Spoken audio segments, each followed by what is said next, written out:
Hello বন্ধুরা, আমি সুস্মিতা। নতুন আরও একটা দিন আপনাদের সাথে শুরু করলাম। কে কোথা থেকে ভিডিওটা দেখছেন এবং কেমন আছেন অবশ্যই কিন্তু কমেন্ট করে জানাবেন। তো সকাল থেকে ঘুম থেকে উঠেই আমাদের নিত্যদিনের কিছু কাজকর্ম কিন্তু রোজই শুরু হয়ে যায়। মানে ঘুম থেকে উঠে থেকে কি কাজ করব বা কি মানে সারাদিন কি রান্না হবে, সকালের ব্রেকফাস্টে কি হবে, দুপুরের লাঞ্চে কি হবে, রাতের ডিনারে কি হবে, তার একটা খাবার প্রিপারেশন মোটামুটি আমরা মেয়েরা আগের দিন থেকেই হয়তো ভেবে রেখে দিই যে এটা রান্না করব বা কালকে এই কাজ আছে, এরকম আর কি একটা রুটিনের মতন ডেলি বেসিসে হয়তো সেটা লিখে রাখা হয় না। সেই কারণে হয়তো আমরা অনেক কাজ মানে ভুলেও হয়তো যাই আর কি, যে এটা করা হয়নি বা ওটা করা হয়নি। কিন্তু তবুও আর কি সারাদিনের কাজের মধ্যে আমাদের নিজস্ব কিছু কাজকর্ম কিন্তু থেকেই যায়। তো আজকে সকালবেলা উঠে থেকেই যেমন এই আমার একটা কাজকর্ম, আমার বিজনেসের কিছু জিনিস আর কি, কিছু হার আর কি পাঠাতে হবে। তো সেগুলো আগের দিন থেকে রেখে দিয়েছিলাম, কিন্তু পার্সেলটা না প্যাকিং করা হয়নি। তো সকালবেলা ঘুম থেকে উঠেই বিছানাপত্র সমস্ত কিছু ঝেড়ে টেরে আজকে সকালবেলা প্রথমে এই কাজটা নিয়ে বসে পড়েছিলাম, কারণ যারা নিতে আসে তারা মোটামুটি 10টা সাড়ে 10টার মধ্যেই চলে আসে। তো গতকাল ওরা ফোনও করেছিল আমাকে, আমার যেহেতু পার্সেলটা রেডি ছিল না তাই আমি ওদেরকে দিতে পারিনি। এবং জিনিসটাকে শুধু প্যাকিং তো করলে হবে না, তার ওয়েটটাও একটু দেখে নিতে হয় আর কি। তো সকালবেলা উঠে ওই জন্য বড়মশাই একটু সুন্দর করে একটু গুছিয়ে দিচ্ছে, আর আমি দেখছি যে কোনটা কি পাঠানো। মানে আমি তো আমার মতন করে অনেক জিনিসই রেখেছিলাম, কিন্তু ওয়েটেরও তো একটা ব্যাপার থাকে, সেখানে আমি 2 কিলো ওয়েট দিয়েছি, 3 কিলো জিনিস তো মোটেই পাঠাতে পারবো না। তো মোটামুটি দেখা গেল যে 1 কিলো 970 গ্রাম মতন হয়েছে।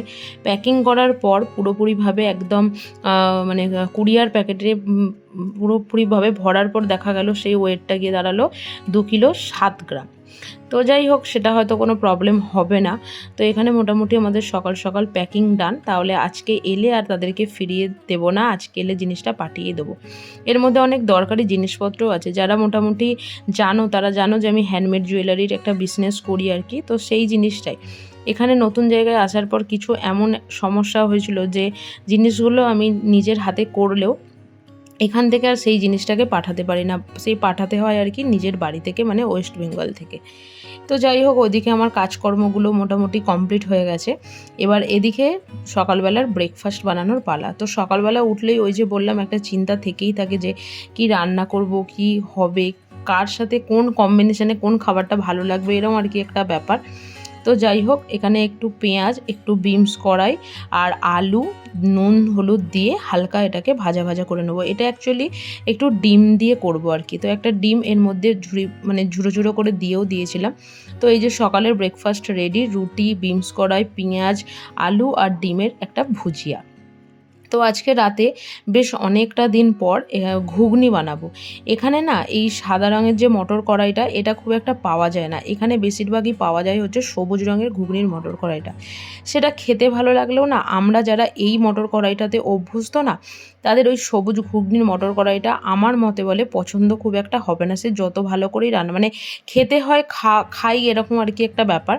তো গতকাল রাতে যখন বাজার করতে গেছিলাম তখন ওই দোকানের পাশে দেখেছিলাম যে এই ঘুগনির মটর কড়াইটা আছে। তো যাই হোক, সেটাই ওখান থেকে নিয়ে চলে এসেছিলাম বেশ কিছুটা। তো বাজার দোকান করে নিয়েছিলাম, রাতে আর গোছানো হয়নি, কারণ এখন হালকা ঠান্ডা আছে, পচে যাওয়ারও কোনো খুব সম্ভাবনা নেই। তবে এই সপ্তাহে ভেবেছিলাম একদিন ওই পালং শাকের একটা বড়ার রেসিপি বানাবো, কিন্তু ফ্রিজ খুলে এখন দেখলাম যে পালং শাকটা পুরোপুরিভাবে পচে গেছে, মানে ওটা কেনা হয়েছে বেশ অনেকটা দিন হলো। তো সেই কারণের জন্য আর এই বাজারের জায়গায় রাখবোটা কি, টমেটম আর গাজরেই পুরো ভরে রয়েছে। মানে টমেটম হচ্ছে 10 টাকা কিলো আর গাজর হচ্ছে ওই 15 থেকে 20 টাকা কিলো। তো সেই কারণে ভরা ভরা টমেটম আর গাজর আমার ফ্রিজের মধ্যে এখনও মানে প্রচণ্ড পরিমাণে আছে, যার কারণে আদার্স সবজিগুলো রাখার কোনো জায়গা নেই, এরকম আর কি একটা ব্যাপার হয়ে গেছে। তো অনেক চিন্তাভাবনার পরে রান্না করার কথা তো ছিল অন্য কিছু, তো ভাবলাম আজকে একটু খিচুড়ি বানিয়ে নেওয়া যায়, কারণ গতকাল রাতের একটু ডাল রয়েছে। তো ডালটা আজকে আর খেতে ভালো লাগছে না, কিন্তু খিচুড়ি বানালে সেই ডালটা কিন্তু খিচুড়ির সঙ্গে মিশিয়েই দেওয়া যায়। তো আজকে আর ওই ডালটাকে আলাদা করে ভেজে আর দিচ্ছি না, একবারে মুসুর ডাল আর মুগের ডাল একবারেই পুরোপুরিভাবে দিয়ে সেদ্ধ করে নিচ্ছি। খিচুড়ির ক্ষেত্রে হয়তো ভেজে দিলে তার টেস্টটা হয়তো একটু হলেও আলাদা হয়, কিন্তু যেদিন ওই মানে এলাকারই ভালো লাগে না সেদিন আমার মনে হয় এরকম করে রান্না করলেও খুব একটা এফেক্ট হয় না। তো কিছু সবজি এর মধ্যে দিয়ে দিলাম, বিনস কড়াই, গাজর, ফুলকপি। আলুটা দিই না, তার কারণ হচ্ছে বড়মশাই খুব একটা খিচুড়ির মধ্যে আলুটা পছন্দ করে না, সেই কারণের জন্য আলাদা করে আলুটাকে একটু ভাজি বা বা একটুখানি মানে ঝুড়ো ঝুড়ো করে ভাজি বা একটু গোল গোল করেই ভাজি। তো আজকে ফ্রিজে বেগুনও নেই। খিচুড়ি আর বেগুন ভাজা খেতে কিন্তু আমাদের সবারই মোটামুটি খুব ভালো লাগে। যারা আমরা বাঙালি মেনলি, তারা কিন্তু খিচুড়ি আর এই বেগুন ভাজা বা বেগুনের কম্বিনেশনটা কিন্তু একটা দারুণ ব্যাপার। আর খিচুড়ি করলেই বড়মশাইয়ের চাই হচ্ছে একটু পাঁপড় ভাজা। তো সেই কারণের জন্য ওদিকে পাঁপড়টাও ভেজে নিয়েছি আর এদিকে আলুটাও আর কি ভেজে নিচ্ছি, আর ওই দিকে হচ্ছে কিন্তু খিচুড়িটা। তো মোটামুটি খুব অল্প সময়ের মধ্যে আজকে তাড়াতাড়ি রান্নাটাও সেরে নিলাম, কারণ হচ্ছে বাড়িতে না সকাল থেকে সন্ধ্যাবেলা পর্যন্ত একা থাকলেও প্রচুর কাজ, মানুষ অনুযায়ী কিন্তু মানুষের বাড়িতে কাজ। কারোর বাড়িতে 6 জন থাকলে 6 জনের মতো কাজ, কারো বাড়িতে 7 জন থাকলে 7 জনের মতন কাজ।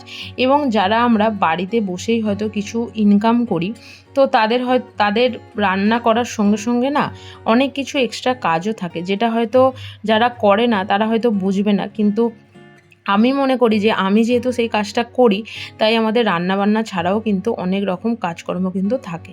তো ওদিকে খাওয়া দাওয়া সেরে এদিকে আমি গাছগুলোতে একটু জল দিতে চলে এসেছি।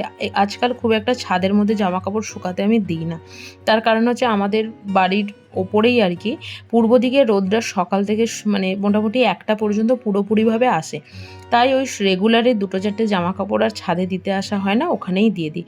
কিন্তু রোদটা এতটাই চড়া যে গাছগুলোতে জল না দিলে না গাছগুলো রেগুলারে কিন্তু শুকিয়েই যাচ্ছে।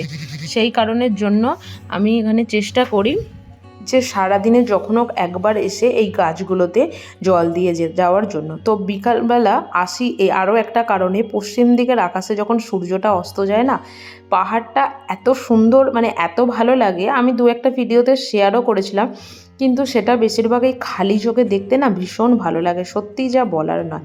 তো এখানে মোটামুটি আমার সন্ধ্যা টন্ধা দিয়ে এখানে ঘুগনি আর আলুটাকে আমি এখানে সেদ্ধ করে নিচ্ছি। আর আমি আমার বাড়িতে ছোটোবেলা থেকে আমি দেখে এসেছি যে কুচো কুচো আলু কেটে আমি মানে ঘুগনি হতো বাড়িতে আর কি। তো বিয়ের পরে দেখেছি শাশুড়ি মাকে ওই একটা গোটা আলু বা আধখান আলু দিয়ে ওটাকে পুরো ম্যাশ করে দিলে ঘুগনির মানে তাতে আলুটাও মানে কম লাগে আর খুব সুন্দর খেতেও হয় আর কি। তো আজকে সন্ধ্যাবেলা একটু নিজের জন্য চা বানিয়ে নিচ্ছি, দুধ চা। র চাটাও খাই, কিন্তু দুধ চাটা হলে একটু বেশি ভালো হয়, আর একার জন্য তো, কারণ বড়মশাই হচ্ছে খাবে না, অম্বল হবে। তো সেই কারণের জন্য আমি এখানে বানিয়ে নিয়েছি নিজের জন্য একটু দুধ চা আর একটা পাউরুটি। এই পাউরুটিটা খেতে কিন্তু ভীষণ ভালো লাগে। ওই মাঝে সাঝে যখন হয়তো বাজারে গেলাম তখন ওই পাশের দোকান থেকে নিয়ে আসি। এরকম 2টো পাউরুটি কিন্তু নেয় হচ্ছে 10 টাকা, খেতেও ভালো, কম পয়সায় একটা পুষ্টিকর খাদ্য যেটাকে বলা হয় আর কি, এরকম একটা ব্যাপার। তো মোটামুটি ঘুগনিও আমার এখানে রেডি হয়ে গেছে, ওপর থেকে দিয়ে দিচ্ছে হচ্ছে অল্প পরিমাণে একটু ধনেপাতা কুচি। আজকে ধনেপাতাটা একটু ওপর থেকেই দিচ্ছি, কারণ ঘুগনির টেস্টটা কিন্তু সত্যি দারুণ হয়েছে। আর হয় না অনেক দিন পর কোনো কিছু যদি আমরা খাই তার টেস্টটা একটু বেশিই ভালো লাগে। ঘুগনিটা বেশ অনেক দিনই আমার বাড়িতে হয়ও নি। তো সারাদিনের নিত্য প্রয়োজনীয় পার্ট বাই পার্ট কিন্তু কাজ আমাদের থেকেই থাকে। যারা আমরা ওই যে বললাম যে ঘরে বসে হয়তো কিছু টাকা রোজগার করি আমরা, তাদের কিন্তু দুপুরবেলাটা রেস্ট মানে হচ্ছে ঘুমানো নয়, ওই ফোনের মধ্যেই টুকটুক টুকটুক করে কিছু না কিছু কাজ করতে যাওয়া। তো আমাদের এই মেয়েদের সকালবেলা সেই ঘুম থেকে ওঠা থেকে 6টা থেকে উঠে বা যার যেমন টাইম 6টা থেকে বা 7টা থেকে উঠে আমাদের রেগুলার বেসিসে কিন্তু মানে সময়ের একদম মানে কাজ কিন্তু একদম পরস্পর কিন্তু থেকেই থাকে। আমার মাই যেমন ভোরবেলা ঘুম থেকে প্রায় 3টে, সাড়ে 3টে, 4টের সময় উঠে, তারও নিজস্ব কিছু কাজ থাকে, সেগুলো করে। আমরা তো আর অত ভোরবেলা উঠে নিজের কাজকর্ম করি না, আমরা আমাদের টাইমে উঠেই আমাদের কাজকর্মগুলো করি। তো এদিকে আমার রাতের বেলা আজকে ভেবেছিলাম যে রুটি আর ঘুগনি করব, তারপর ভাবলাম যে একটু পরোটা করলে বড়মশাইয়ের খেতে ভালোই লাগবে। তো সেই আর কি, ওদিকে রুটি পরোটা হয়ে খাওয়া দাওয়া করে রাতের বাসনটা আমি রাতেই মেজে রাখি, সেটা রাত্রির 11টাই বাজুক আর 12টাই বাজুক। তার কারণ হচ্ছে সকালবেলা এই বাসনটা মেজে রাখলে না সকালবেলাটা অনেকটা শান্তি পাওয়া যায়, যে এই একটা এক্সট্রা কাজ করতেও হয় না। আর সবথেকে বড় জিনিস হচ্ছে যে সারা রাত বাসনগুলো ঝুড়ির মধ্যে থেকে না শুকিয়েও যায়, সকালবেলা গোছাতেও খুব সুবিধা হয়। কারণ সকালবেলাটা রান্নাঘরে খুব তাড়াহুড়ো করে সমস্ত কিছু করতে হয়, তো সেইখানে যদি এই বাসন রাখার ঝুড়িটাকে মানে জল অবস্থায় এইভাবে রেখে দেওয়া হয় না, খুব অসুবিধা হয়।